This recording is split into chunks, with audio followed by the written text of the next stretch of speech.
You were told to chase joy, to pursue happiness as if it were the final truth. You were told that pleasure was proof of life and laughter its reward. But they never told you that joy too is born from the will, and therefore it too is tethered to suffering. Joy is not freedom.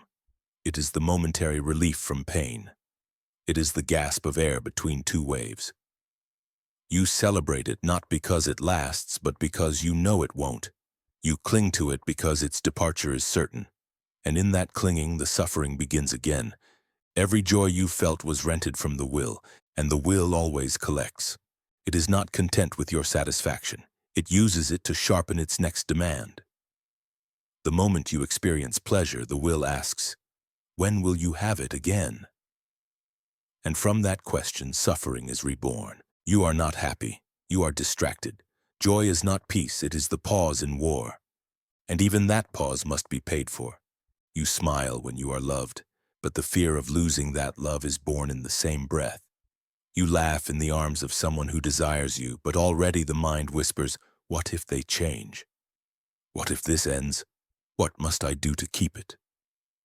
This is the cruel arithmetic of the will. It allows no gain without new hunger. And you obey it, not because you are weak, but because you are alive. To live is to serve the will. To feel joy is to sharpen the blade that will eventually cut you. You do not escape suffering through pleasure. You only postpone it, and in postponing it, you make it stronger. Even the purest joys are tethered to pain. The joy of childhood, lost. The joy of love, fading. The joy of victory, forgotten in the pursuit of the next. So what remains? Clarity. The clarity that no state of joy is permanent. The awareness that every pleasure contains the seed of future suffering. This is not despair. It is vision. And the man who sees clearly no longer clings to joy as salvation. He receives it quietly, lets it pass. He does not celebrate it as divine. He does not demand its return. He understands that even his joy belongs to suffering, and in that understanding he begins to be free. You do not feel joy in isolation. Joy always comes as contrast. It is the lifting of a weight, the ending of a drought. You rejoice not in what is, but in what has ceased. The pain has lessened. The pressure has paused. The chaos has gone quiet for a moment. This is why joy fades so quickly. It is not a state. It is a shift, and like all shifts, it passes.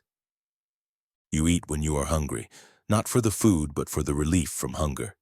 You laugh not for the moment, but to forget the grief that shadows it. You fall in love not because you are whole, but because for a moment you forget that you are not. And the will smiles, because every joy becomes a new baseline for future pain. Every pleasure plants the craving for its repetition. And the longer it lingers, the more devastating its departure. You think joy is the goal, but what if joy is the hook? The will does not just use pain to drive you. It uses joy to trap you, to make you run harder, want more, attach deeper, so that when it rips it away, your suffering is total. Even your ambition is tainted. You do not strive because you are fulfilled. You strive because joy once touched you, and now you must have it again. Like a man chasing a shadow on a burning plain. The philosopher sees this pattern. He sees how joy is weaponized, how it makes men build empires, write poems, destroy themselves, all to taste again what was never theirs to keep. So he stops chasing, not because he is numb, but because he is awake. He allows joy to come. He lets it pass. He does not celebrate it as a sign. He does not mourn it as a loss. He does not ask it to stay. He simply nods. Ah, the will is quiet, for now. And he returns to stillness. He is not bitter. He is not cold. He is precise, because even joy must obey the will, and he would rather bow to nothing than kneel to something so fragile. This is not the absence of joy. It is freedom from its tyranny. You remember the moment it ended. Not the pain, but the joy. The joy that once wrapped your days in color, now gray and silent. And you thought, what did I do wrong? But it wasn't you. It was joy doing what joy always does, leaving. It always leaves. It arrives like a thief with gifts and departs like a storm with debt. And the price is memory. You remember how it felt. That is what tortures you. Not the present, but the ghost of pleasure past. You chase it again, not for new happiness, but to erase the ache of what once was. But you never catch it, because joy is not a destination. It is bait. You were born with this cycle, fed it in childhood, baptized in it through love, disciplined by it through loss, and still you think joy is yours? It is not. It is rented briefly from a force that cares nothing for your peace. The will does not want you to be content. It wants you to desire, and joy is the perfect fuel for desire, because it always disappears. It teases you with a version of yourself you think you can maintain.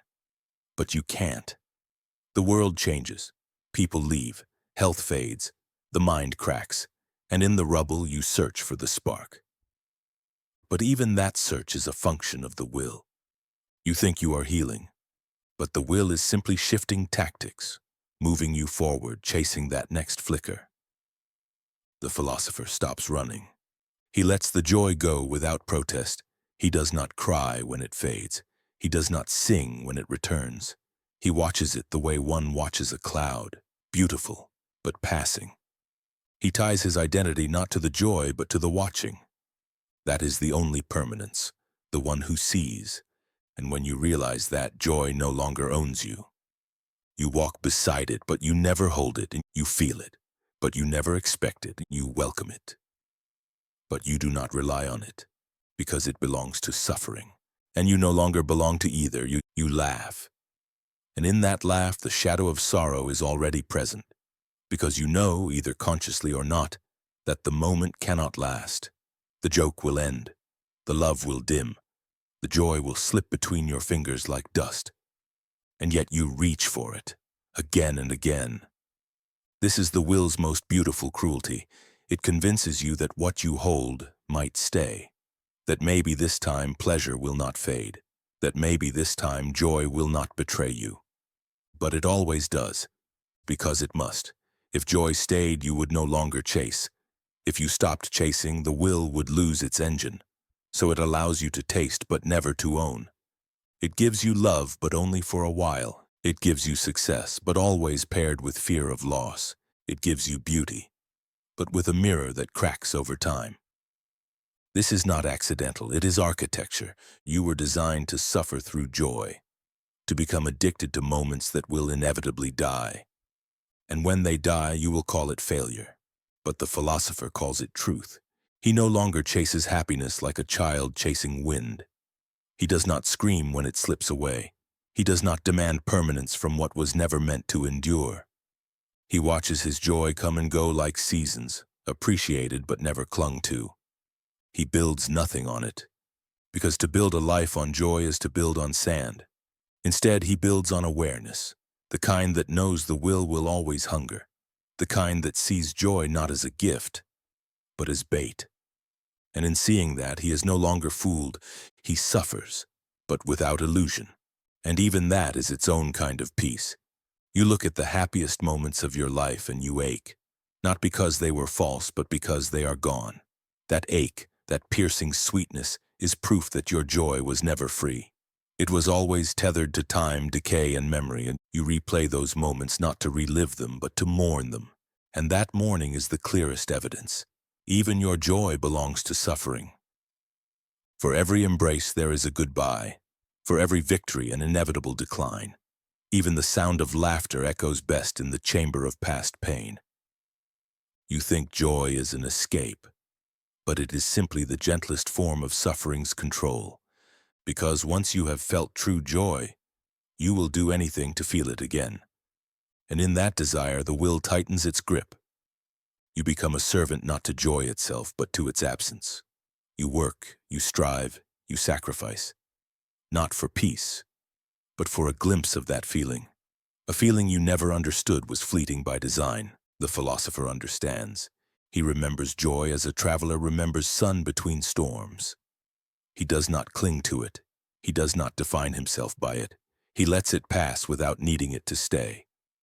He knows that to love joy too much is to hate its ending, and to hate its ending is to suffer more than necessary. So he becomes still, not joyless, but no longer possessed. He walks past the feast and does not beg for a seat. He sees the smiles and knows their expiration. He watches the lovers and sees not only their union, but the fracture it will someday birth. This is not cynicism. It is the only form of love that does not turn into control. To let joy pass without ownership. To let love exist without demand. To suffer without deception. This is how the philosopher loves. This is how he survives. And this is why, even when joy calls his name, he answers with silence. Joy was never yours to keep. You felt it in flashes, in music, in touch, in triumph, but the moment you named it, it began to vanish. That is its nature, ephemeral, fickle, a mirage that leaves thirst in its wake. You believed it was real because it felt complete. But the completeness was deception. It was not fulfillment. It was momentary forgetting. Forgetting that the will rules all, that you are not free, that peace is not native to this world. The will does not reward joy. It weaponizes it. It dangles pleasure just long enough for you to fear its loss. Then it takes it, and your suffering multiplies, not just from pain, but from comparison. You remember how it felt, and in that memory the ache blooms again. The philosopher sees this. He does not seek joy in permanence. He seeks truth in transience. He eats when hungry, sleeps when tired, laughs when something is truly absurd. But he does not pursue these as goals. He does not build his life around what must fade. He has seen joy corrupt more minds than sorrow, because joy deceives. It says, "This is who you are." But it is a trick of the moment. When it leaves, you wonder if you've lost yourself. He no longer wonders. He knows the self is not what feels, the self is what sees. Joy will come and go. So will pain. But he remains. Not untouched, but unmoved. His peace is not pleasure, it is precision. The kind that comes when you finally stop making offerings to a God who always takes more than he gives. And so he lets the joy go, without praise and without protest, and in that letting go he becomes untouchable. He watches joy as one watches a flame, beautiful, flickering, always on the verge of vanishing. He does not warm himself too close. He does not stake his shelter on its glow. He lets it burn, lets it pass, and walks away without regret. Because he has learned what others still refuse to admit. Every joy plants the seed of its opposite. The higher the pleasure, the sharper its loss. The brighter the light, the darker the shadow that follows, and still they chase it. More money, more sex, more attention, not because they are fulfilled, but because joy once touched them and then disappeared. And now, they are addicted to its memory. This is the true origin of ambition, not growth, but grief. You think you are building a future. You are rebuilding the past. You think you want success. You want a moment you lost when you were young. You think you want love. You want the brief flicker of being chosen before it was taken away. And the will, ever watchful, keeps feeding you glimpses, just enough to keep you moving. But the philosopher does not move. He stays still. He lets the will rage, but he no longer obeys. He lives with less, not because he hates joy, but because he has learned its cost. And he no longer borrows what he cannot afford to lose. He drinks deeply from silence. He walks long roads without expectation. He does not count the joys, he counts the truths. And the greatest truth he knows is this: the man who ties himself to joy must be prepared to drown when it leaves. But the man who expects nothing loses nothing, and in that losslessness he is finally free. Look closer at joy. Beneath every burst of pleasure is a deeper fear. Fear that it will not last. Fear that it will not return. And that fear is not irrational. It is memory. Because every joy you have ever known has vanished. No lover stayed forever. No success removed the ache. No comfort silenced the mind for long. Joy is a bridge you keep trying to live on even as it collapses behind you, but the philosopher has stopped trying. He has made his peace not with suffering, but with its rhythm. He no longer demands permanence from the impermanent. He no longer expects consistency from chaos. He no longer blames the world for being what it has always been. He has made stillness his companion, not because he rejects joy, but because he understands it. He understands that pleasure is only tolerable when you are not possessed by it. So he lets it in like a visitor. He does not rearrange his home for it. He does not offer it keys. He does not mourn when it leaves, because everything leaves, and once you stop denying that, you stop being its victim. The will wants you to serve your joy like a god, to pray to it, to sacrifice your time, your energy, yourself. But the philosopher kneels to nothing. He suffers, yes, but he suffers with awareness. And that awareness, cold as it is, never abandons him. He walks the world like a man who has seen its machinery and does not pretend it is divine. He sees the smile and the tear within it. He hears the applause and the emptiness behind it.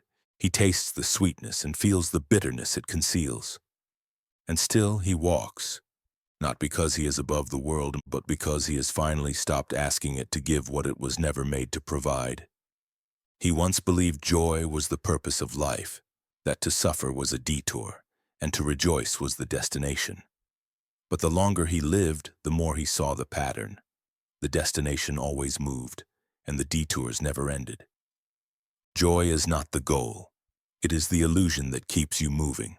Like a mirage in the desert, it draws you forward, and you bleed your feet raw trying to reach it, only to find it was light bent on heat, not water. You are not broken because you cannot hold joy. Joy was never meant to be held. It is bait. The will uses it not only to drive the individual, but to maintain the entire machinery of civilization. Why do you work? Why do you obey? Why do you sacrifice? Because you once felt joy and now you want it again. The man who sees this cannot return to ignorance. He cannot chase like he used to. He cannot invest like he used to. He cannot lose himself in the rituals of pursuit. He has seen the strings. He has seen the hand that pulls them, and he has chosen stillness. This stillness is not numb, it is not defeat, it is discipline. The kind that says, I know what joy costs, and I know what it gives, and I choose not to worship it. He does not fasten meaning to euphoria. He does not make gods of feelings. He lets the moments come and go, and in between he builds something joy cannot touch. Awareness. Because awareness does not fade, it does not betray, it does not tease and disappear. It is there in the cold, it is there in the silence. It is there when the joy is long gone and the room is empty again. And in that emptiness something strange appears, not despair but peace. Not because he has found joy, but because he no longer needs it. He does not hate joy. He simply sees it for what it is. A visitor, not a home. A glimmer, not a guide. A wave on the surface of a deeper, darker ocean. That ocean is suffering. It is the bass note beneath every melody of pleasure, and the philosopher has stopped pretending it isn't there. When joy arrives, he does not celebrate. When it leaves, he does not mourn. He regards it as one regards the weather, passing, unpredictable, never truly personal. Others cling to it like driftwood in a storm. They speak of happiness as a destination, as something they deserve, something they can build. But what they build are towers of expectation, and every tower falls. The philosopher builds nothing on joy. He builds on understanding, the understanding that every joy is followed by emptiness, that every rise writes the script for its own fall. So he stops writing that script. He lets the story end when it ends. No sequels, no fantasies, just silence, and the quiet strength to bear it. He does not wish for joy to stay longer. He does not curse it when it departs. He is finished with bargaining. He has become something joy cannot own. Not because he refuses to feel, but because he refuses to be ruled. And when you are no longer ruled by joy, suffering too begins to lose its grip. Because you are no longer swinging between them, you are simply watching. And in that watching, there is a strange and sober freedom. You think you are chasing happiness. But happiness was never the end. It was the bait. It kept you working longer, loving harder, buying more.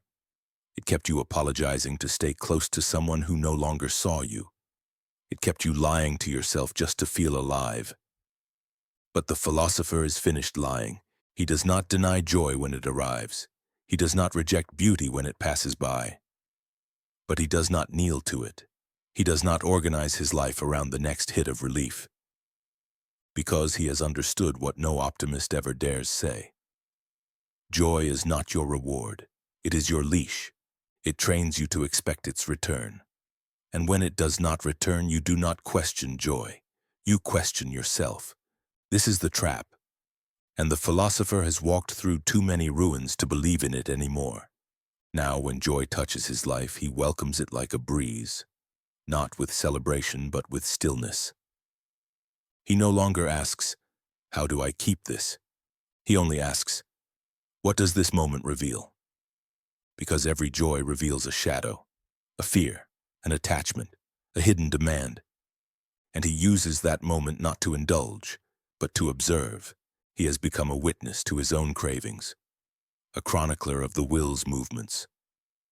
And because he watches, he does not suffer as he once did, not because he is above it, but because he no longer adds illusion to pain.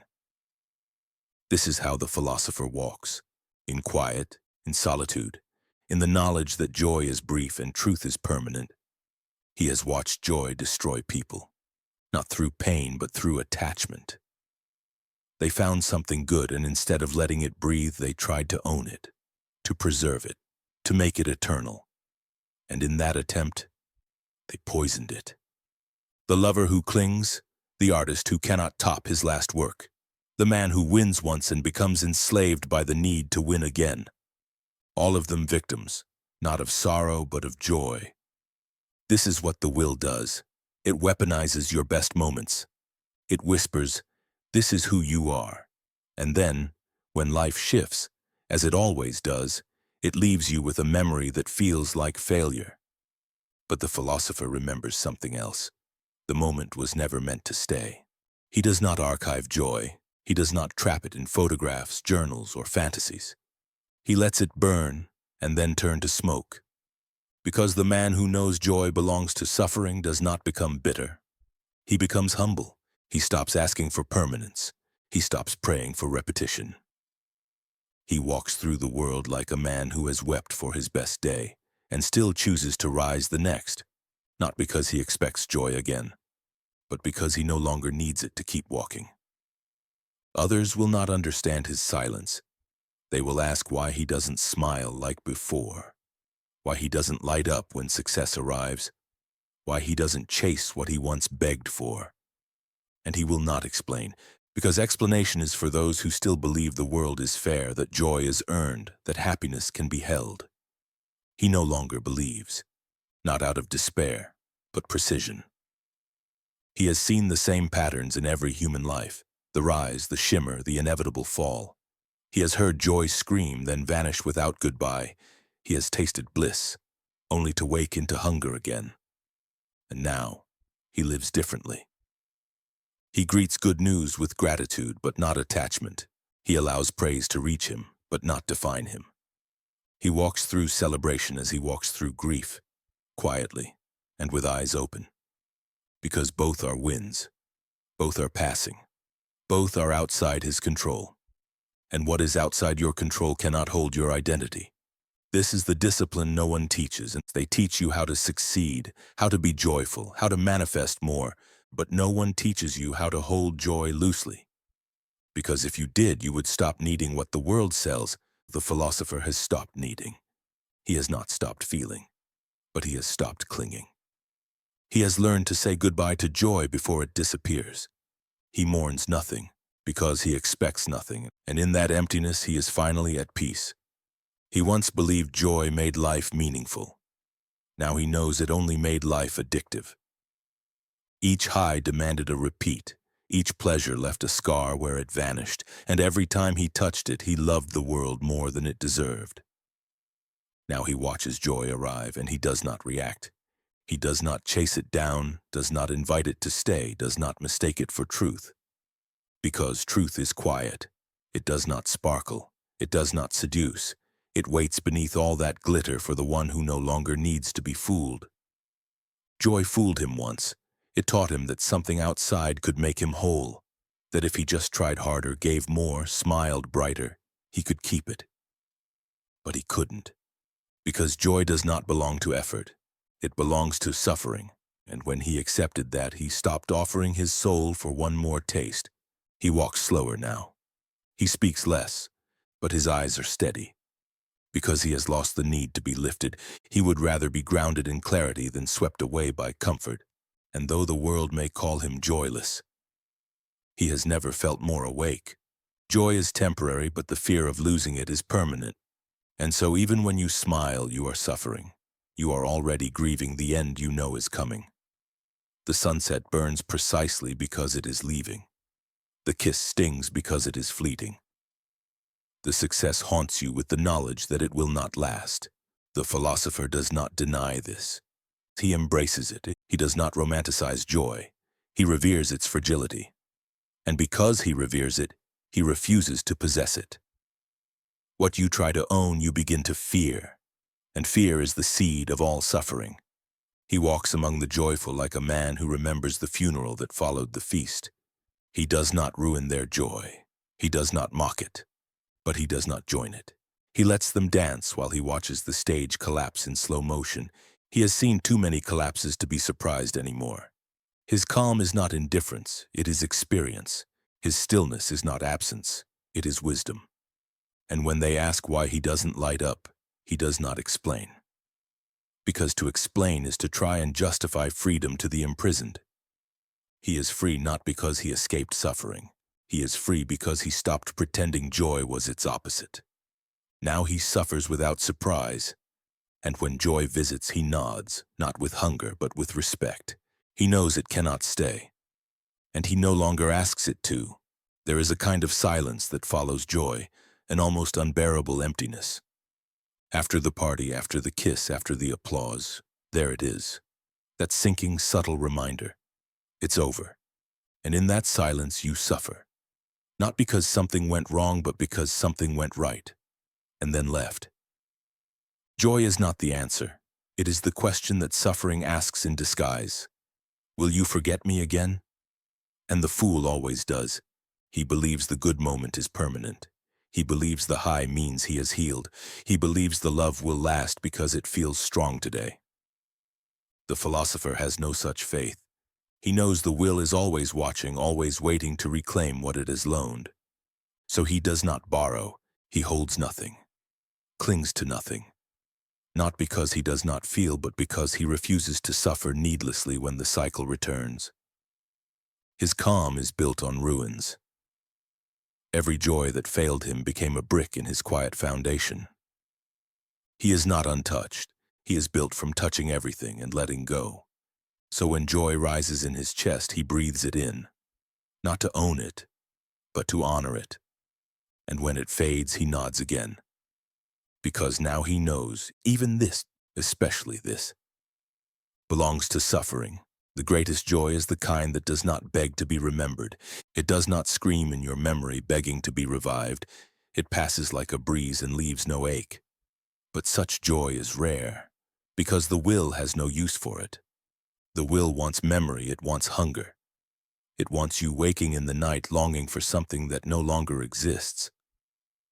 That longing is its fuel. You believe you are pursuing joy, but you are really pursuing its echo. And in chasing that echo, you trample your peace, abandon your stillness, and call the noise life. But the philosopher has left the chase. He watches others run, and he feels no contempt, only recognition. He too once ran. He too once believed. Now he walks. His joy is quiet. It is not celebration. It is not laughter. It is the still joy of needing nothing. It cannot be taken because it is not held. It cannot decay because it was not built. It simply exists like a shadow beneath a tree. And when the storm comes, as it always does, he does not cry out, because he never mistook the sunlight for safety. He stands soaked in rain, untouched. Because the man who no longer chases joy can no longer be broken by its loss. He does not smile less than before, he smiles differently. Not with the joy of illusion, but with the peace of recognition. He has seen the system behind the feeling, the pattern beneath the pulse, And now, when joy arrives, he greets it not as salvation, but as a brief visitor on a long road. He no longer craves to feel it forever. He no longer begs the moment to repeat. He knows what follows. He knows the ache. He knows the fall. And he no longer resents it. He calls it nature, and he walks on. Others cannot understand this kind of joy. It is too quiet. It does not celebrate. It does not demand witness. It simply is. It is the joy of clarity and the joy of not needing what always hurt to lose. The joy of knowing the worst has already happened many times, and still you are here. The philosopher does not deny the dark. He lights no candles to hide it. He lets his eyes adjust, and in the dark he sees clearly. He sees the futility of the chase, the sorrow buried in the smile, the suffering behind every reward. And still he does not stop living. He simply stops asking life to lie to him. This too is joy, the joy that belongs not to the will, but to the man who has seen it for what it is, and chosen not to kneel. This is the joy that cannot be bought, the joy that cannot be broken, because it was born inside the ruin. Now when joy comes, he does not call it a gift, he calls it what it is. A ripple in the stream, he watches it, he feels it. But he never drinks too deeply, because he has learned, everything the will gives, it takes. It may give in beauty and laughter and connection, but it always collects, in silence, in loss, in longing. So he prepares not for the arrival, but for the departure. He keeps his joy light. He carries it like a man who has lost everything before and will again. And that makes him dangerous, because the world cannot threaten what he no longer clings to. It cannot seduce what he does not crave. It cannot wound what no longer expects to be spared. This is not numbness, this is freedom. He still feels, but he does not kneel. And that is the final defiance, to suffer, to feel, to weep, and still to walk on without illusion. The fool worships joy, the philosopher bows to nothing, and in that refusal he finds what no joy ever gave him: stillness, truth, and peace that even suffering cannot take.